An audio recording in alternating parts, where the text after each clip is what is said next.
Salut à tous, j'espère que vous allez bien. Toute nouvelle vidéo, cette fois-ci preview du Masters 1000 de Miami. Et on commence tout de suite par la présentation d'avant-tournoi comme d'habitude. Le tenant du titre c'est Jannik Sinner, donc il ne participera pas à ce tournoi pour cause de suspension de dopage. Surface dure extérieure, une surface l'une des plus rapides du circuit, donc ce sera plus rapide qu'Indian Wells. Quelques petites infos, ou du moins un record. Le record du nombre de titres sur ce tournoi, c'est Djokovic et Agassi avec 6 titres chacun. Et le record du joueur le plus jeune vainqueur du tournoi, c'est Carlos Alcaraz en 2022. Son premier Masters 1000 d'ailleurs, à 18 ans et 332 jours. C'est tout pour cette petite présentation d'avant-tournoi. On passe tout de suite aux favoris.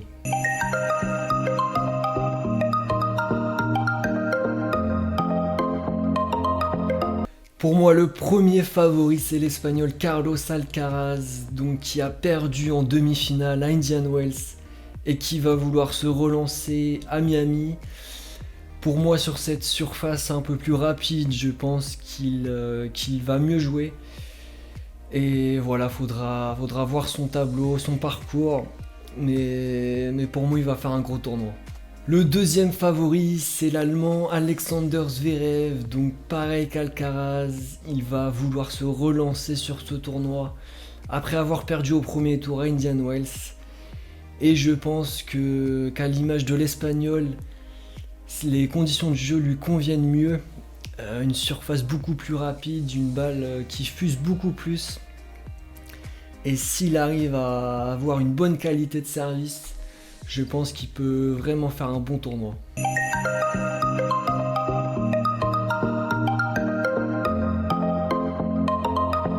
Allez, on enchaîne directement avec les outsiders et le premier c'est le récent vainqueur d'Indian Wells, le Britannique Jack Draper. Donc qui va tenter de viser le Sunshine Double, le fameux doublé Indian Wells Miami. Donc seuls Federer et Djokovic l'ont réalisé. Federer 3 fois et Djokovic 4 fois. Donc ça va quand même être dur parce que tout simplement c'est pas Federer et Djokovic. Le deuxième outsider c'est le russe Daniil Medvedev, donc qui sort d'un gros tournoi Indian Wells, demi-finaliste. Et là, il va arriver dans des conditions de jeu qu'il préfère, une surface un peu plus rapide. Donc je pense qu'il peut encore grappiller de la confiance et faire un bon tournoi. Troisième outsider, le russe Andrei Roublev, le compatriote de Medvedev. Donc pareil, une surface qui lui correspond mieux qu'à Indian Wells. Donc je pense qu'il peut faire un bon tournoi. Maintenant, c'est toujours pareil. Est-ce qu'il va garder son calme? Est-ce qu'il va garder ses nerfs? Faudra voir, faudra suivre ça. Et surveiller son tableau aussi, les joueurs qu'il va rencontrer. Quatrième outsider, le Serbe Novak Djokovic, que j'hésitais à mettre tellement il est dans une forme vraiment inquiétante. Mais ça reste Djokovic, comme je le dis souvent. Et sur un tournoi, il peut mettre tout le monde d'accord. Et pourquoi pas se relancer, il fait son grand retour cette année à Miami. Sa dernière participation c'était en 2019. Et c'est un tournoi qui lui a bien réussi par le passé, il l'a gagné 6 fois. Et il a un record à aller chercher, le record du joueur le plus vieux à gagner ce Masters 1000, donc détenu par Federer. Et on le sait, ce joueur est toujours en quête de records supplémentaires. Donc pourquoi pas faire un bon tournoi. C'est tout pour les favoris et les outsiders. On passe tout de suite aux meilleures chances françaises dans ce tournoi.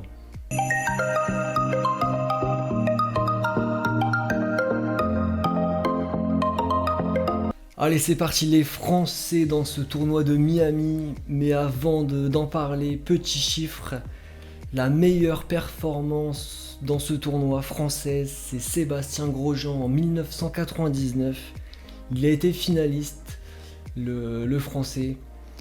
Donc ex-coach d'Arthur Fils d'ailleurs, qui a mis un terme récemment à sa relation avec le français. Donc voilà pour ce petit chiffre. On passe tout de suite à la première meilleure chance française, Hugo Humbert pour moi. Donc comme je le disais, dans ces conditions rapides, je pense que c'est la meilleure chance française tout simplement. Et il faudra voir son parcours. Il sort d'un tournoi d'Indian Wells mitigé, mais pour moi il peut se rattraper dès ce tournoi de Miami. La deuxième meilleure chance française pour moi, c'est Arthur Fils, donc qui sort d'un très bon tournoi d'Indian Wells. Vraiment, il n'est pas passé loin des demi-finales. Il est passé à 2 points du match contre Medvedev, donc c'est vraiment encourageant. Après, est-ce que c'est pas une défaite aussi dure à encaisser, dure à digérer? On aura la réponse sur ce tournoi. Mais voilà, faudra voir son parcours. Une surface un peu plus rapide. Faudra voir comment il se sent, mais pour moi, je pense qu'il va enchaîner dans ce tournoi.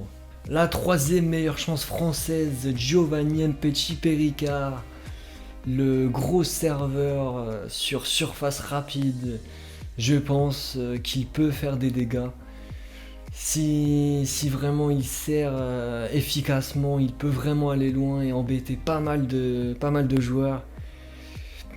Et voilà, faudra également voir son parcours juste après. Mais pour moi, il peut faire un très bon tournoi de Miami. Quatrième meilleure chance française, notre vétéran Gaël Monfils, donc qui sort d'une défaite assez frustrante contre Dimitrov. En 3-7, il perd au tie-break du 3ème set. Malheureusement, bon, on sait que la surface à Indian Wells, c'est pas ce qui lui correspond le mieux. Je pense qu'il jouera mieux à Miami. Voilà, c'est toujours pareil avec lui, ça va être l'enchaînement des matchs. Est-ce qu'il va tenir physiquement? On verra tout ça dans ce tournoi. C'est tout pour les Français, on passe tout de suite à l'analyse du tableau du Masters 1000 de Miami.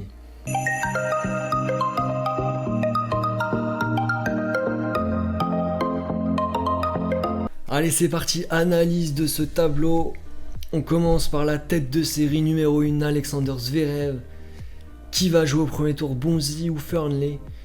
Donc un premier tour pas évident pour l'Allemand, avec vraiment deux très bons joueurs. Ensuite, Mpetshi Perricard contre Thompson ou Giron. Pareil, deux adversaires pas mauvais. Premier tour compliqué pour Mpetshi. Avant potentiellement de jouer Zverev au deuxième tour. Donc pas évident. Ensuite, Arthur Fils contre Griekspoor ou Etcheverry. Pas simple non plus, le néerlandais qui sort d'un très gros Indian Wells. Et avant, peut-être un deuxième tour contre Tiafoe, l'américain.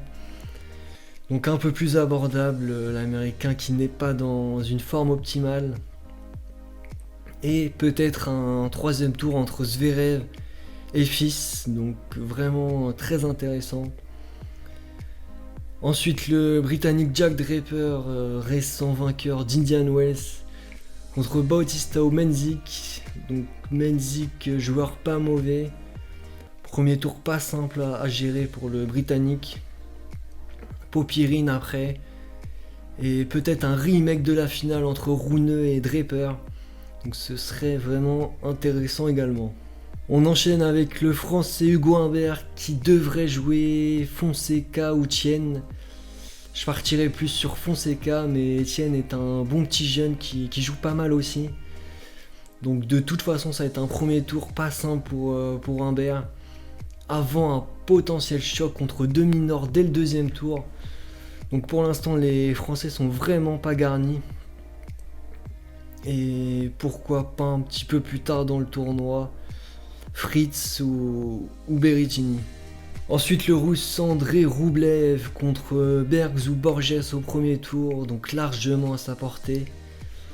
Et adversaire plus coriace au deuxième tour, potentiellement Matteo Berrettini, l'italien. Mais pour moi, ça devrait passer pour le Russe. Ensuite, Medvedev qui va jouer Rinderknecht ou Munar au premier tour. Donc largement à sa portée. Deuxième tour, beaucoup plus dur contre Lechka. Ou peut-être mon fils, qui joue contre Marozan. Donc à voir. Ensuite, le Serbe Novak Djokovic qui va jouer contre Hijikata, l'Australien. Donc c'est un premier tour pas mal pour le Serbe pour lui redonner confiance. Et je pense que ça peut le relancer, c'est un match qui peut le relancer. Et peut-être contre l'Américain Mikkelsen au deuxième tour, un gros serveur. Donc pas évident. Mais voilà, je pense qu'il faut qu'il retrouve du rythme. Et ça devrait le faire. Et on termine par l'Espagnol Alcaraz qui va jouer Goffin au premier tour. Donc normalement c'est victoire assurée. L'Espagnol qui devrait jouer Nakashima ensuite. Et un petit peu plus tard dans le tournoi, Dimitrov. Premier gros test contre le Bulgare. Allez, on approche de la fin de cette vidéo et on termine par les demi-potentiels dans ce tournoi. Donc ce serait Zverev, Fritz et Alcaraz, Djokovic. Et mon pronostic, je vais partir encore une fois sur Alcaraz. Donc on verra tout ça après le tournoi, on analysera tout ça après ce magnifique tournoi de Miami. En attendant, prenez soin de vous. Ciao ciao.